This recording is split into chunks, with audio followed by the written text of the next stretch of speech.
Whoa, what's good, people? This is gonna be a season 1 recap to the How Friends Became Rivals series. So if you're new, if you just jumped in and you don't want to go back and watch the entire series, which I would actually recommend, but if you want to catch up real quick, this is the place. Also, if you watch the entire series, you want to go down memory lane, maybe get some insights to the characters and to some of the thought processes, some of the decisions made, this is the place. If you want to find out the direction that season 2 is gonna go, yo, this is where you need to be. Now, real quick, I want to say episode 14, which is gonna be the beginning of season 2, will be today. So it's gonna be later on today. But I wanted to give y'all this recap early on. That way later on when people be watching the series, you know what I'm saying?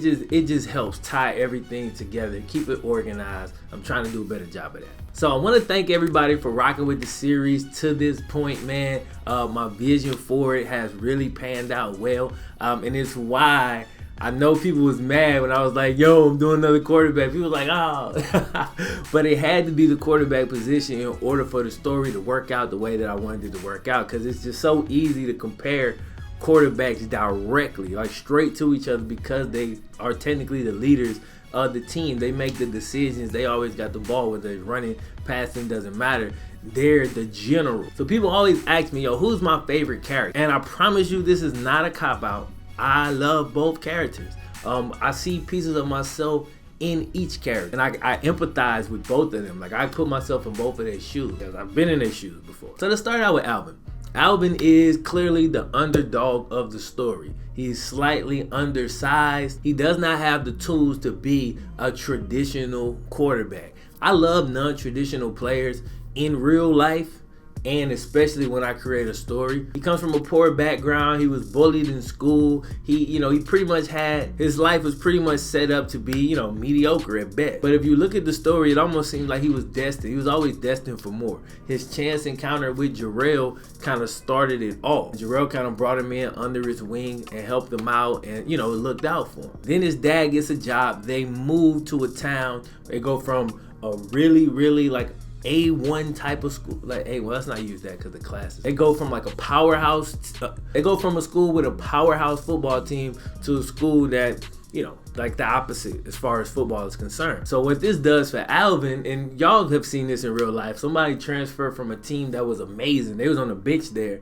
you know what I'm saying, or probably, not really thought of there, but they go to a small school and all of a sudden, they the best thing smoking. So that's kind of what happens to Alvin. Now, because of his makeup, he's able to take that team, go and win the 2A state championship, playing his style of ball. In the process, he gets a scholarship offer to Georgia Tech. They want their quarterbacks athletic, want to be able to run, and then throwing is a little bit more of an afterthought. So it's the perfect fit for him. He goes there, he sits for 2 years, you know what I'm saying? Sits for 2 years, works, but he becomes really ingrained in the culture of Georgia Tech and develops a dislike for their rival Georgia. He develops a lot of pride in Georgia Tech, and he takes the shots that people throw at them seriously. So when Jarrell threw his shot directly at Georgia Tech and then directly at the quarterback of Georgia Tech, he obviously took that very personally. Alvin is the type of character who will always have a chip on his shoulder. The thing he needs to work on is his confidence. Because when I play as Alvin, like what I try to do, I try to get in the mind frame of a player who's got a weaker arm. You feel me? I try to really think how they would think when they play. You feel me? So when I see a throw and a guy looks open and it looks deep or like it's a tight throw, a lot of times I hesitate because I'm like, I don't know if I can make that throw.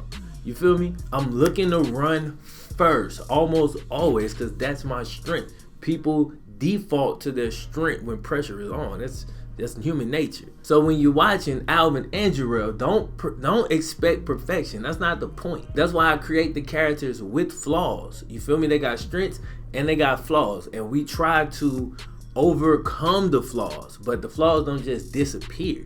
You feel me? It's like a character like Wolverine, right? Like Wolverine is a flawed character. He's got anger issues, commitment issues. He got issues, man. But at the core of him, he got a heart of gold, but he tries to overcome his issues and win at the end of the day. But you don't strip his issues away.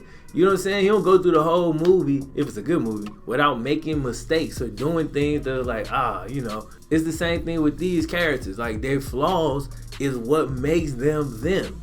You feel me? So when you watching it, keep that in mind and try to enjoy it from the story aspect of it. This is not a perfect player that you're watching. We're not shooting for perfection. We're shooting for accuracy as far as the type of player that he is and where he's at in his journey. Of course, he'll improve and he'll continuously improve, but that's a process. You know what I'm saying? Now, Jarrell is kind of like the anti-hero of the story. Some people love Jarrell. A lot of people really dislike Jarrell. And Jarrell is one of those guys that I think is pretty misunderstood, because I don't think any human being does not hurt, you feel me, and does not bear scars, no matter how much they try to hide it. Jarrell is one of those guys that hides his scars from his past, because again, he had to be taken away from his parents because they weren't fit to raise him when he was just a boy. Like, that messes with you mentally. He got adopted by his rich uncle, but we all know money doesn't solve everything. Matter of fact, most of these rich, famous people, they're crazy as hell. Like, their lives suck. I would never want to be them. And like a lot of them, Jarrell hides that hurt with bravado. Now, he's confident. I wouldn't say he's arrogant. Some people say he's arrogant. I wouldn't, because he's not coming in like, yo, I could fix any sink. You give me a sink, I'm gonna fix. You know what I'm saying? He talking noise about what he knows he can actually do. You feel me? So it's different. I look at that as supreme confidence. Arrogance to me is when you're confident for no reason. You know what I'm saying? Like, you have an inflated sense of your ability. But there's no denying Jarrell is a beast on the field. Now, he ain't perfect. The same as Alvin. And when I play with him, I try to get in that mind state of, if I was a strong arm quarterback, how do they generally behave, especially when they're younger?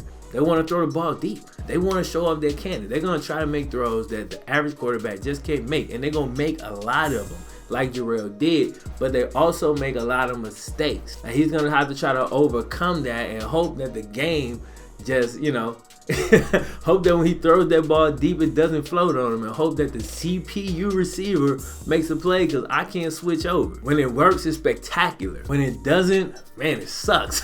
That's the beauty of it. The thing about doing the stories with these games, I can have an idea of kind of where I want to go, but the gameplay dictates the story, because I'm only going to play one time, and whatever happens. If I go off, cool, I implement, that becomes a part of the story. If I play like trash, that becomes a part of the story.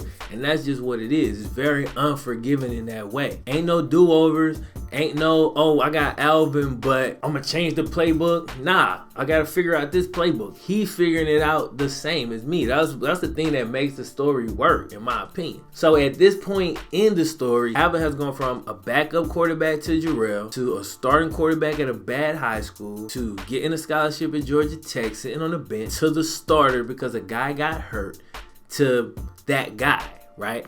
And he's been on kind of a roller coaster ride, because when they first played Georgia, they got destroyed. They hung in tough in the beginning, but eventually Georgia pulls off. It's a bad loss, but on a stroke of luck or destiny would have it, Georgia Tech plays them in the bowl game, and Georgia takes them lightly because they've already beat them. Alvin comes out, plays the game of his life, and Georgia Tech takes the dub. Now, this is where season 2 Alvin is starting to ascend into, a local celebrity.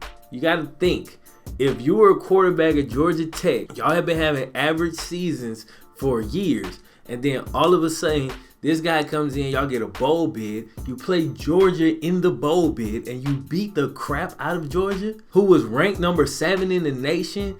You're gonna be, you feel me? Like, people gonna be all over you, locally especially. You're gonna get some national love too. So that's where Alvin's at. So in season 2, he's gonna have to figure out how to balance that whole storm coming at him. Like, is that going to throw him off of his game? Is that going to accentuate his game? Is he going to step into it gracefully?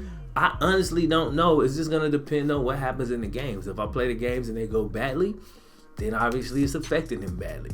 If the games go well, hey, it's not bothering him. You feel me? And so we'll go from there. Now, as far as Jarrell, we're going to start to peel back some of the layers for Jarrell. Because in season 1, all we really did We gave you the bravado. We gave you a small piece of his backstory to kind of set that up, and then just gave you his personality right now. Season 2, we'll peel those layers back a little bit more so people could maybe understand, maybe empathize with Jarrell and get a little bit of a better understanding of why he is the way he is. And he'll also be on a mission to avenge the loss to Georgia Tech, so that should be interesting. So with that being said, I honestly don't have a favorite character. I love all the characters that I've created. I want to take more chances going forward, and I plan to. I'm very happy with how this series is going and the reception, especially. I just want to bring out something different that hasn't been done before on this type of platform, and you know, y'all allow me to do it by rocking with it. So I'm gonna try to continue to push this thing forward, continue to keep going, and other than that, I'm gonna holler at y'all a little bit later where I will be dropping episode 14 later today. FlemLo Raps.